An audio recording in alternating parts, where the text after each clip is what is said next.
উপজেলা সমিতি যেটি আছে, আমাদের সমস্ত নেতৃবৃন্দ শিল্পপতিরা ঢাকায় থাকেন, তাদের পক্ষে কাজ করা অনেক সহজ হয়।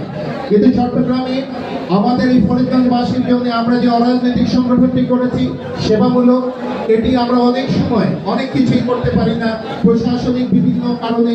আমরা আজকে আপনাদের কাছে আপনাদের সুদৃষ্টি আশা করব। অদূর ভবিষ্যতে প্রশাসনিকভাবে আপনারা যেহেতু সরকারের ভালো ভালো জায়গায় আছেন, সরকারকে নেতৃত্ব দিচ্ছেন, আপনাদের এই সুদৃষ্টিটা ফরিদগঞ্জ উপজেলা জনকল্যাণ সমিতি চট্টগ্রামের প্রতি থাকবে বলে আমরা বিশ্বাস করি।